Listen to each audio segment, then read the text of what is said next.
ஒரு நிகழ்வை கவனியுங்கள் முஸ்லிம் சகோதரிகளே. ஒரு ஈமானை சுமந்த ஒரு பெண்ணுடைய வாழ்க்கை அது. இப்னு அப்பாஸ் ரலியல்லாஹு அன்ஹு அவர்கள் ஒரு சஹாபி அழைத்து சொன்னார்கள், தோழரே, சொர்க்கத்தின் பெண்ணை உனக்கு காட்டவா என்று கேட்டார்கள். என்ன கேட்டார்கள்? சொர்க்கத்தில் இருக்கக்கூடிய ஒரு பெண் நமக்கு மத்தியிலே உயிரோடு வாழ்கிறாள், அந்த பெண்ணை உங்களுக்கு காட்டவா என்று கேட்டார்கள். அந்த நபித்தோழர் சொன்னார், காட்டுங்கள். யார் அந்த பெண்? சொர்க்கம் செல்லக்கூடிய அந்த பெண் யார்? என்ன தன்மை அந்த பெண்ணை சொர்க்கத்தில் நுழைவித்தது? காட்டுங்கள். ஒரு பெண்ணை கை காட்டினார்கள். அந்த கருப்பு நிறத்தில் இருக்கக்கூடிய அந்த பெண் தான் என்று. ஏன் தெரியுமா அந்த பெண் சொர்க்கத்தின் பெண்? ரசூலுல்லாஹி ஸல்லல்லாஹு அலைஹி வஸல்லம் அவர்களிடத்தில் ஸல்லல்லாஹு அலைஹி வஸல்லம் மறந்து விடுவோம். அவர்களிடத்தில் அந்த பெண் ஒரு முறை வந்தார்கள். வந்து சொன்னார்கள், யா ரசூலல்லாஹ், இன்னி உஸ்ரா, நான் வலிப்பு நோயால் பாதிக்கப்பட்டிருக்கிறேன். வலிப்பு நோய் என்றால் என்ன ஆகும்? எந்த நேரத்தில் எந்த இடத்தில் வரும் என்று தெரியாது, கால்கை எல்லாம் இழுத்துக்கொள்ளும். வலிப்பு நோயால் பாதிக்கப்பட்டிருக்கிறேன் யா ரசூலல்லாஹ்.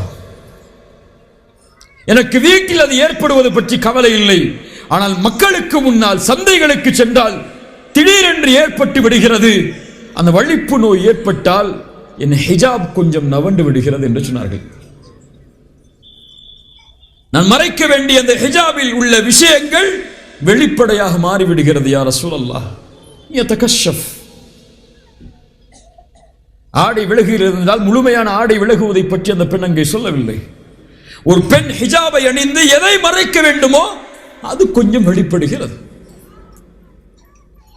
இன்றைய முஸ்லிம் பெண்கள் இல்ல மாஷா அல்லாஹ் பாதுகாத்தவர்களை தவிர எதை வெளிப்படுத்துவதை பெருமையாக கருதுகிறார்களோ அதை மறைக்கக்கூடிய அந்த பெண் சொன்னார்கள், அந்த விஷயங்கள் வெளிப்பட்டு விடுகிறது என்று.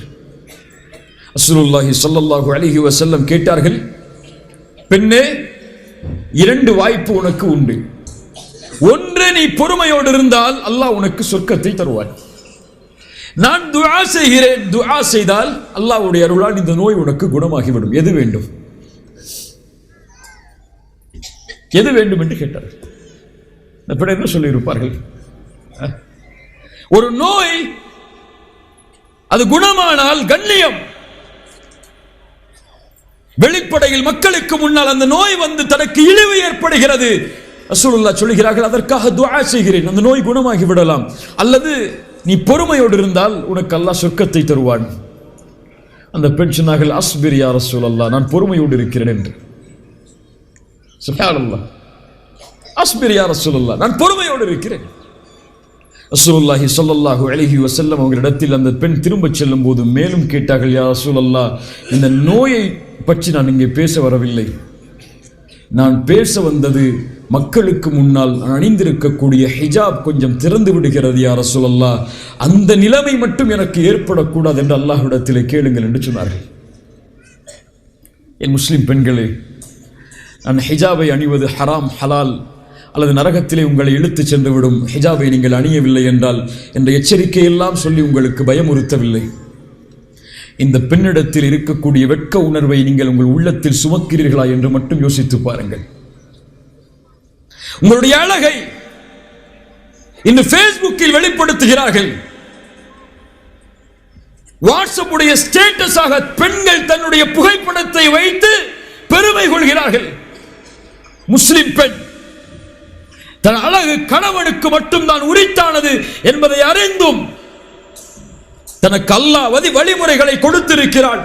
மஹரம் இல்லாதவர்கள் யாருக்கு முன்னால் அழகை வெளிப்படுத்தலாம், யாருக்கு முன்னால் அழகை வெளிப்படுத்தக் கூடாது நிபந்தனைகளை எல்லாம் கொடுத்தும் இன்று முஸ்லிம் பெண்களை ஃபேஸ்புக்கில் பார்க்கலாம், இன்ஸ்டாகிராமில் பார்க்கலாம், எல்லா அழகையும் வெளிப்படுத்தியவர்களாக. அந்த பெண் சொன்னார்கள், யா ரசூலல்லாஹ், வலிப்பு நோய் எனக்கு கவலை இல்லை, ஆனால் என் ஆடை அந்த நேரத்தில் கொஞ்சம் விலகி விடுகிறது, அதனால் என் ஹிஜாபை என்னால் முழுமையாக பேண முடியவில்லை.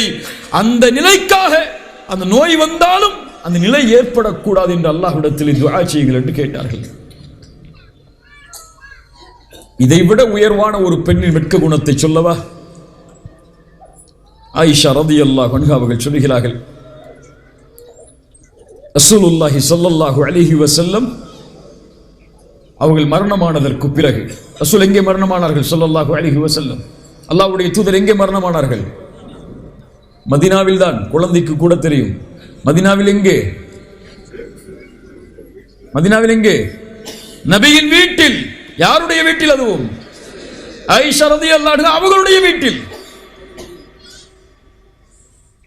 சொல்லுகிறார்கள், என் வீட்டில் ரசூல் மரணித்ததற்கு பிறகு நான் நுழைவேன். அவர்களுக்கு பிறகு அந்த வீட்டில் யார் அடக்கம் செய்யப்பட்டார்கள்? யார்? அபூபக்கர் சித்திக் ரலியல்லாஹு அன்ஹு. அவர்கள் அடக்கம் செய்யப்பட்ட பிறகும் நான் நுழைவேன். எப்படி? என் கணவனுக்கு முன்னால் எந்த ஆடையில் செல்வதற்கு அனுமதி உண்டோ, என் தந்தைக்கு முன்னால் எந்த ஆடையில் செல்வதற்கு அனுமதி உண்டோ அந்த ஆடையில். ஆனால் எப்போது உமர் அடக்கம் செய்யப்பட்டாரோ அதற்கு பிறகு நான் ஹிஜாபை முழுமையாக அணியாமல் அந்த அறைக்குள் செல்ல மாட்டேன். ஏன் தெரியுமா? ஹயாம் மின் உமர், உமரோடு நடந்து கொள்ள வேண்டிய வெட்க குணத்தால். சுப்ஹானல்லாஹ். வஹுவ மய்யித், உமர் உயிரோடு இல்லை. ஒரு மையத்தான ஜனாசாவிடத்தில் கூட அதற்கு முன்னால் கூட ஹிஜாப் இல்லாமல் நான் செல்லக்கூடாது என்ற உணர்வை நபி அவர்களுடைய உள்ளத்தில் ஏற்றியிருந்தார்கள். இன்று கடைக்காரர் என்ன, தெருக்காரர் என்ன, ஆட்டோ ஓட்டுபவர் என்ன, விமானம் ஓட்டுபவர் என்ன, வாகனம் ஓட்டுபவர் என்ன, பக்கத்து வீட்டுக்காரர் என்ன, தன்னுடைய கணவரின் நண்பர் என்ன, அல்லது தன்னுடைய கணவரின் சகோதரர் என்ன, யாருக்கு முன்னாலும் எந்த ஆடையில் வேண்டுமானாலும் எந்த நறுமணத்தை பூசிக்கொண்டு வேண்டுமானாலும் வரலாம் என்று எண்ணக்கூடிய, இல்ல மாஷா அல்லாஹ், அல்லாஹ் பாதுகாத்தவர்களை தவிர பெண்களை கொஞ்சம் ஆயிஷா ரலியல்லாஹு அன்ஹா அவர்களுடைய இந்த நிகழ்வை மனதில் வையுங்கள் போதும். எச்சரிக்கவில்லை உங்களை நான், நரகத்தை காட்டி பயமுறுத்தவில்லை, மறுமையில் உங்களுக்கு கிடைக்கப் போகிற தண்டனைகளை பற்றி சொல்லவில்லை. இந்த உணர்வை கொஞ்சம் மதித்து பாருங்கள், தெரியும். அதைவிட மேலான ஒரு பெண்ணுடைய நிகழ்வை சொல்லவா? யார்? ஃபாத்திமா ரலியல்லாஹு அன்ஹா, நபியின் மகள். நபியுடைய தோற்றத்திலும் நபியுடைய செயல்பாடுகளிலும் எல்லாவற்றிலும் ஒத்திருக்கக்கூடிய பெண் ஃபாத்திமா ரலியல்லாஹு அன்ஹா. வந்தால் ரசூலுல்லாஹ் எழுந்து முத்தமிட்டு வரவேற்பார்கள் தன் மகளை. ஃபாத்திமா, நீ சொர்க்கத்தின் தலைவி என்று சொன்னார்கள். ஃபாத்திமா, எனக்கு பிறகு முதலாவது என்னை சந்திக்கக்கூடிய பெண் என்று சொன்னார்கள். இந்த ஃபாத்திமா ரலியல்லாஹு அன்ஹா தன்னுடைய மரண நேரத்திற்கு முன்னால் தன்னுடைய சகோதரி அஸ்மாவை அழைத்தார்கள். யா அஸ்மா, யா அஸ்மா, ஒருவேளை நான் மரணமாகிவிட்டால், என்னுடைய கஃன் துணி போற்றப்பட்டு விட்டால், பகல் நேரத்தில் அந்த செயலை செய்யாதீர்கள். இரவுடைய நேரத்தில் அந்த செயலை நீங்கள் செய்யுங்கள். அப்போதுதான் ஆண்களுடைய பார்வை என் உடல் மீது போற்றப்பட்டிருக்கும் அந்த கஃன் துணி மேல் கூட விழாது என்று சொன்னார்கள். 5-6 துணிகளோடு சுத்தப்படும் ஒரு பெண்ணுடைய உடலுடைய கஃன், அது போற்றப்பட்டாலும் என்னுடைய உடலுடைய வடிவத்தையோ என் உடலையோ ஆண்கள் பார்த்துவிடக் கூடாது, மறைத்து வையுங்கள் என்று சொன்னார்கள் இரவுடைய நேரத்தில். கண்ணியத்துக்குரிய அன்பு சகோதரிகளே, கொஞ்சம் யோசித்து பாருங்கள். உங்களுடைய போட்டோக்களை ஃபேஸ்புக்கில் போடுவதற்கு முன்னால், உங்களுடைய போட்டோக்களை இன்ஸ்டாகிராமில் அப்லோட் செய்வதற்கு முன்னால், ஹிஜாபை அணியாமல் கல்லூரியின் வாசலில் நுழைவதற்கு முன்னால், உங்கள் உடலின் அழகை மக்கள் பார்க்க வேண்டும் என்பதற்காக நீங்கள் வெளிப்படுத்துவதற்கு முன்னால், இந்த பெண்களுடைய வரலாறை கொஞ்சம் உள்ளத்தில் பதிய வைத்து பாருங்கள். உங்கள் உள்ளம் இன்ஷா அல்லாஹ் உறுத்தும், இன்ஷா அல்லாஹ் உறுத்தும். இதுதான் நபி சமூகத்தில் ஏற்படுத்த விரும்பிய வெட்க குணம். இந்த ஹிஜாப் இருந்தால் எல்லாம் ஹிஜாப் தான். இந்த ஹிஜாப் இல்லாமல் இன்று முஸ்லிம் பெண்கள் அணியக்கூடிய பட்டுப்புடவை தோற்று போகக்கூடிய அளவுக்கு உள்ள ஹிஜாப் இருந்தால் எதுவும் ஹிஜாபாக இருக்காது. முன்னாடி பெண்களை பார்த்தா சேலை எங்க எடுத்தீங்க, சுடிதார் எங்க எடுத்தீங்கன்னு கேட்கலாம். இன்னைக்கு ஹிஜாபை பார்த்தா இந்த ஹிஜாப் எங்க எடுத்தீங்கன்னு கேட்குறாங்க. அவ்வளோ அலங்காரம் இருக்கு அதுல. இந்த சஹாபிய பெண்கள் மறைத்த ஹிஜாப் எல்லாம் இந்த ஹிஜாப் இல்ல. உடல் அழகை வெளிப்படுத்தாத, இறுக்கமில்லாத ஆடைகள் அது. இன்று இருக்கக்கூடிய அலங்காரங்களை வெளிப்படுத்தக்கூடிய ஹிஜாப் அல்ல ஹிஜாப். இது ஹிஜாபே இல்ல. காசியாத்துன் ஆரியாத், ஆடை அணிந்தாரும் அந்த பெண்கள் நிர்வாணமாகத்தான் இருக்கிறார்கள். அவர்களும் பிறர் பக்கம் சாய்கிறார்கள், பிறரையும் தன் பக்கம் சாய்க்கிறார்கள். கலாச்சாரம் எல்லாம் மாறிவிட்டது. ஹிஜாப் டே இன்னைக்கு எப்படி ஒரு நாள் வச்சு கொண்டாடுறாங்களா? எதை கொண்டாடுறாங்க? செல்ஃபி எடுத்து அப்லோட் பண்ணி ஹிஜாப் டே. கலாச்சாரம் மார்க்கம் எல்லாம் இன்று எப்படி ஆகிவிட்டது என்று பார்த்தால் இன்னா லில்லாஹி வ இன்னா இலைஹி ராஜிஊன்.